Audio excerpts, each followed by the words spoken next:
सियासी चौक में आपका बहुत बहुत स्वागत है। मैं हूं अविनाश सिंह और आज हम बात करने वाले हैं राजनीति में महिलाओं की हिस्सेदारी की। अब महिला आरक्षण बिल के बाद चर्चा ये है कि अगले लोकसभा चुनाव में भारतीय जनता पार्टी उत्तर प्रदेश में कम से कम 30% महिलाओं को टिकट दे सकती है। इसके पीछे भारतीय जनता पार्टी की मंशा चाहे जो भी हो, लेकिन इस खबर को लेकर अब चर्चाएं तेज हो गई है, सियासत तेज हो गई है। लेकिन हम पहुंचे हैं इस वक्त आम लोगों के बीच में कि उनका क्या सोचना है। इस वक्त मैं दारुल सफा पर मौजूद हूं और देखा जाए तो यहां पर आपको सभी पार्टियों के समर्थक मिल जाएंगे। वे क्या सोचते हैं और भारतीय जनता पार्टी अगर ऐसा करती है तो उससे कितना असर पड़ेगा। चूंकि देखा जाए तो भारतीय जनता पार्टी उत्तर प्रदेश में मिशन 80 को लक्ष्य बनाकर आगे बढ़ रही है और वैसे में अब इस खबर का आना कि कम से कम 30% जो प्रत्याशी होंगी वो महिलाएं होंगी, उसको लेकर हम लोगों से बात करेंगे और जानेंगे कि आखिर बीजेपी अगर ये कदम उठाती है तो उसका कितना असर पड़ सकता है। कुछ लोग हैं इस वक्त मेरे साथ। अपना नाम बताइए। आचार्य रविंद्र योगी। रविंद्र जी, ऐसी खबर आ रही है कि अगले लोकसभा चुनाव में भारतीय जनता पार्टी यूपी में 30% महिला प्रत्याशियों को टिकट दे सकती है।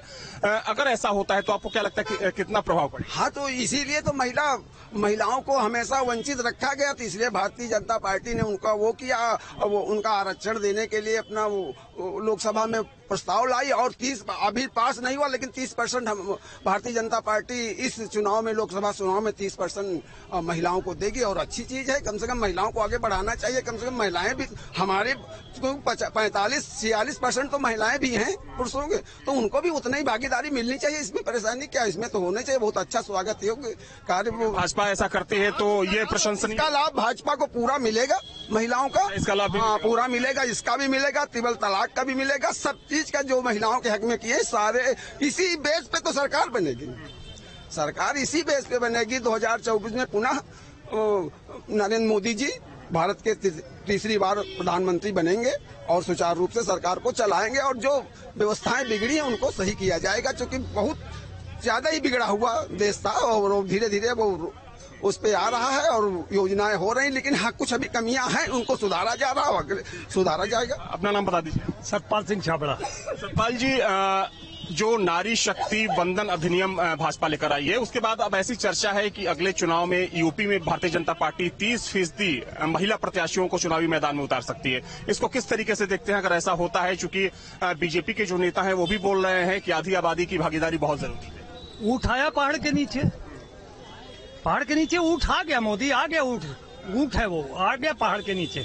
राहुल गांधी ने यही बात तो कही थी कि जब आप सदन में ये चीज ला रहे हैं इलेक्शन से पहले, जब बहुत समय कम रह गया, तो क्यों नहीं आप इसे लागू कर देते। परसिमन की जो है वो सब बातें होती रहेंगी, आप लागू कर लीजिए। तो कहीं ना कहीं राहुल गांधी की विजय देखते हैं हम, गठबंधन की विजय देखते हैं कि किस तरीके से हमने नरेंद्र मोदी को महिला आरक्षण बिल के पास होने के बाद उसका परिसमन ना हुआ, उसके बावजूद भी वो 33 तो नहीं 30% तक उन्होंने हामी भरी है। तो ऊँट पहाड़ के नीचे आया है और मुझे लगता है गठबंधन की बहुत बड़ी जीत है। इसमें कहीं से भी कोई भारतीय जनता पार्टी या मोदी को कहीं से भी कोई क्रेडिट नहीं जाता है, क्योंकि ये चीजें कांग्रेस अपने कार्यकाल से ला रही थी, मगर चूंकि सत्ता परिवर्तन हो चुका था। अब बार बार आप यही कहोगे कि 10 साल पहले तो 10 साल से आप थे तो आपने क्या कर लिया। अगर आप कांग्रेस को सोचते हो जब ये सत्ता में थी तो इन्होंने कुछ नहीं किया, तो आप 10 साल से क्या कर रहे थे? जब इलेक्शन आ गए तब आप किसकी घंटी बजा रहे हो? तो ये भी तो जनता देख रही है ना। तो उसका क्रेडिट कहीं भी नरेंद्र मोदी को नहीं मिलेगा, इसका सीधा क्रेडिट राहुल गांधी को मिलेगा, जिन्होंने बाकायदा नरेंद्र मोदी को सदन में एक चैलेंज करते हुए ये बात कही है कि अगर हिम्मत है तो इलेक्शन से पहले लाके दिखाओ। तो आपको लगता है कि सभी पार्टियों को, चाहे भाजपा हो, सपा हो, कांग्रेस हो, सभी पार्टियों को अगले चुनाव में ज्यादा से ज्यादा महिला प्रत्याशी उतारने चाहिए? महिला की भागीदारी से कभी इनकार है क्या? महिला पुलिस में नहीं है? ऐसा होता नहीं है। सभी पार्टियों का रेशियो बहुत क्यों नहीं होता? आर्मी में भी है, नेवी में भी है। राजनीतिक दलों की बात, राजनीतिक दल, मैं वहीं आ रहा हूँ। हम जब भागीदारी करते हैं तो डिपार्टमेंट की भी लीजिए, सरकारी डिपार्टमेंट में भी है, पुलिस में भी है, फौज में भी है। इसी तरीके से अगर सरकारों में आती है, पार्टियों के अंदर अगर इस तरीके की बात आती है तो यह अच्छा संकेत है। मेरा सवाल ये है कि महिला आरक्षण बिल के बाद अब ऐसी चर्चा है कि भाजपा अगले चुनाव में 30% कैंडिडेट जो है महिला उतार सकती है। क्या कहना चाहेंगे? मैं ये कह रहा हूँ मैं इधर से गुजर रहा था, आप लोगों की बातें सुन रहा था। कोई नेता मैं नहीं हूं। मैं बड़ी स्पष्ट बात करना चाहता हूं। क्या कांग्रेस की सरकार इसके पहले नहीं रही है? 70 साल तक रही है ना। बीच में मैंने देखा था कि कौन यात्रा राहुल गांधी द्वारा, मोदी सेंटर में बैठा है ना, इसीलिए राहुल गांधी के अंदर ये औकात जगी है तो वो कश्मीर में बैठा था। उसके बाप दादा कभी कश्मीर नहीं गए थे, उसके बस की वहां बैठा है तब वो सुरक्षित है। यासीन मलिक के साथ पिछला प्रधानमंत्री बैठ के हाथ मिलाता है और वो इनवाइट करता है, और यही सरकार उसको पीट कर अंदर, जिसने कश्मीर मैटर पर सारे कश्मीरियों को रात से निकाल दिया था। ये पहली बार हम कश्मीर की सरकार को देखने जा रहे हैं। 70 वर्षों तक कांग्रेस ने रहा है, सुनिए बड़ी बात, 70 वर्ष कांग्रेस ने रहा है, 70 वर्ष और इस सरकार को देखेंगे, फिर दोनों में कंपेयर करेंगे किसने अच्छा काम किया। लेकिन हम लोग महिलाओं की भागीदारी की बात कर रहे हैं। आपको क्या लगता है कि महिलाओं की एक चीज बताइए, एक आपको लग रहा है क्या कि इसके पहले कोई देश में प्रधानमंत्री है? 2 ही प्रधानमंत्री को इस देश की जनता ने डायरेक्ट चुना है, आपको मालूम है, एक अटल बिहारी वाजपेयी और एक नरेंद्र मोदी। कोई और किसी का लिस्ट बताइए, मनमोहन सिंह, किसी का और बताइए। मनमोहन सिंह आज तक कोई चुनाव नहीं जीता। ही वाज टोटली, वो क्या था, घोटालों में काम करने वाला एक पीछे से रिमोट दिया जा रहा था। आपको मौका मिला, आपने कुछ नहीं किया। दूसरा कर रहा है तो कह रहा है कि ये अभी कर रहा है, वो भी कर रहा है, या कर रहा है, वह कर रहा है। किसने बेच इन महाशय ये बता दें कि मोदी जी कितना काम करें इनके हिसाब से, ये 8-10 काम बता दे। मोदी जी के करे 8-10 काम बता देश के बिजनेसमैन। समय नहीं है। और मुझे लग रहा है कि यहाँ पे लोग सोशल मीडिया की वही डिबेट्स करते हैं, और ये आपको नहीं जानते कि आप कितने बड़े प्रोफेशनल पत्रकार हैं। लेकिन मुझे बहुत अच्छा लगा कि आप नेताओं को छोड़ के जनता में आए, और लेकिन जनता का एक पॉजिटिव इफेक्ट आएगा और चुनाव में बदलाव होके रहेगा, और जिसको जो बोलना है बोलने दीजिए। आपको मैं आपसे आखिरी सवाल पूछ रहा हूं इस डिबेट शो का, आपको नहीं लगता है कि सभी पार्टियों को ये पहल करनी चाहिए महिलाओं को ऊपर उठाने के लिए? राजनीति ये बहुत बड़ी बात है, लेकिन सबसे बड़ी बात है कि जो महिलाओं की लिटरेसी लेवल है सभी वर्गों में, सभी जातियों में, उस चीज को पहले इक्वालिटी पे लाएं और रिजर्वेशन में परसिमन करें, तब जाके इस बिल को साक्षरता तरीके से लागू किया जा सकता है। तो महिला आरक्षण बिल के बाद अब चर्चा ये है कि भारतीय जनता पार्टी अगले लोकसभा चुनाव में कम से कम 30% महिलाओं को टिकट दे सकती है। उसी पर लोगों की राय लेने के लिए मैं दारुल सभा पहुंचा था लखनऊ के, और यहाँ पर लोगों की अपनी अपनी राय थी। जो भाजपा के समर्थक हैं उनका ये मानना है कि सराहनीय पहल है, तो वहीं कांग्रेस के समर्थक और जो विपक्षी दलों के समर्थक हैं उनका ये मानना है कि कहीं ना कहीं इसके जरिए एक बार फिर से भारतीय जनता पार्टी धोखा देने की कोशिश कर रही है।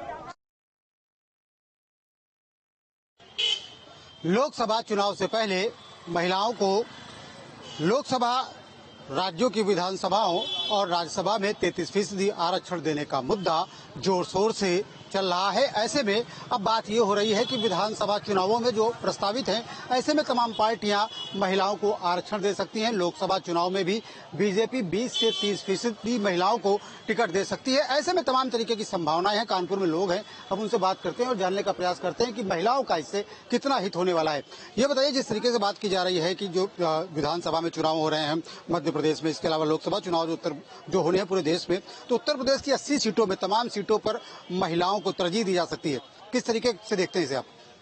हाँ, ये स्वागत योग्य है। महिलाओं का आरक्षण होना चाहिए हमारे लोकतंत्र में, और जिस तरह से ये बिल अभी अधर में है, अभी पास नहीं हुआ है, मगर अगर भविष्य में अगर लागू हो जाता है बहुत अच्छी चीज होगी। लेकिन इसमें ध्यान देने वाली बात ये होगी कि जो टिकट का बंटवारा हो वो पारिवारिक आधार पर ना हो, बल्कि जो राजनीति में जो और भी लोग संघर्ष कर रहे हैं उनको भी मौका दिया जाना चाहिए निश्चित रूप से। पारिवारिक आधार पर बंटवारा ना हो, कहा जा रहा है कि जब लोकसभा और राज्य की विधानसभाओं में और राज्यसभा में बिल लागू होने से पहले ही तमाम तरीके का आरक्षण देने की बात कर रही हैं। पार्टियां अपने स्तर पर पहले से ही 20 से 30% सीटें जो हैं वो महिलाओं के लिए आरक्षित कर रही हैं। ऐसे में क्या लगता है, वास्तव में महिलाओं को इसका लाभ मिल पाएगा? महिलाओं को तो लाभ नहीं मिलेगा, लेकिन जो नेता लोग हैं वो सारा चीज उन्हीं के घर में चला जाएगा। भाई उनकी औरतें हैं, उनके बेटियां हैं, उनको लाभ मिलेगा। आम किसी को तो हमें नहीं लगता कि लाभ मिलेगा।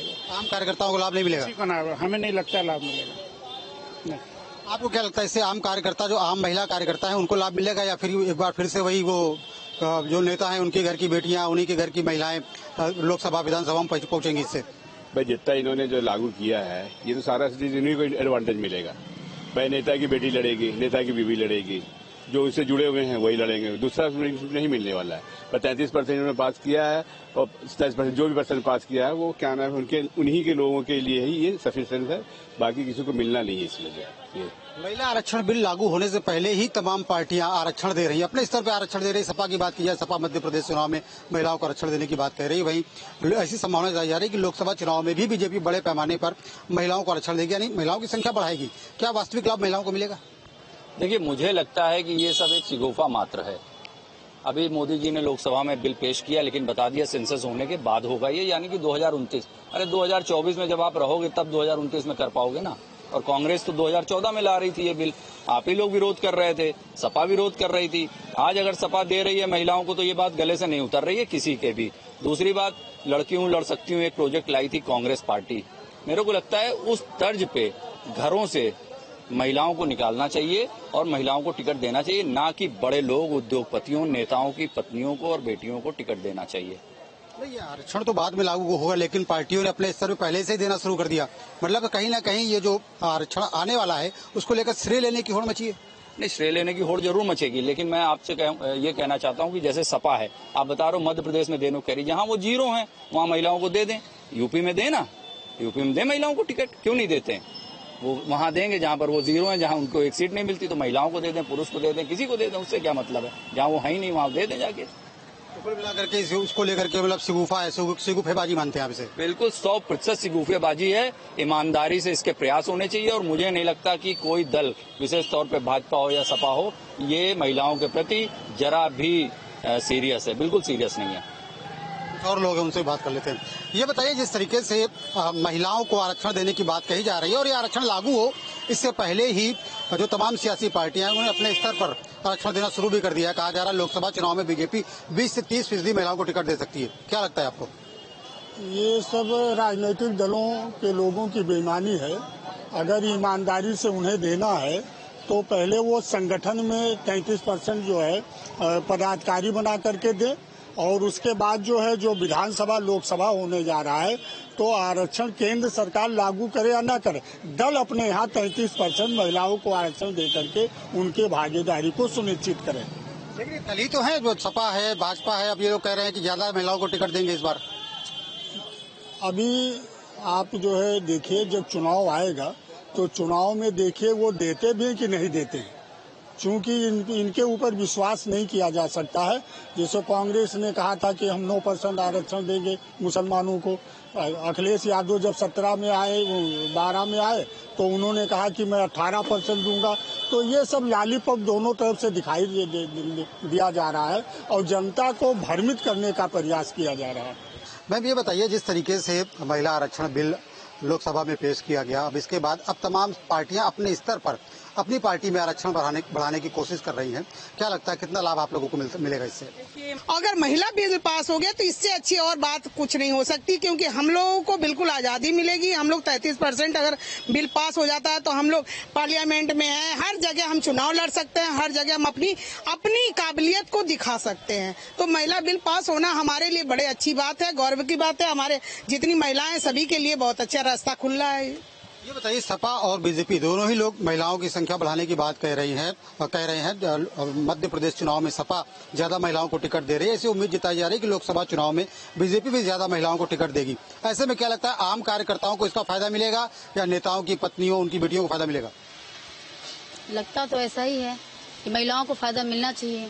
नेता अपनी बीवी और पत्नियों को यहाँ क्यों ले आएंगे सिर्फ, और भी महिलाओं को फायदा मिलना ही चाहिए और महिलाओं को आगे हमेशा रहना चाहिए। आम कार्यकर्ताओं को फायदा मिलना चाहिए। हाँ, आम कार्यकर्ताओं को फायदा मिलना चाहिए।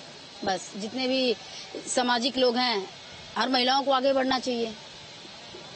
आम कार्यकर्ता जितने भी हैं सबको आगे बढ़ना चाहिए, महिलाओं को मौका मिलना चाहिए।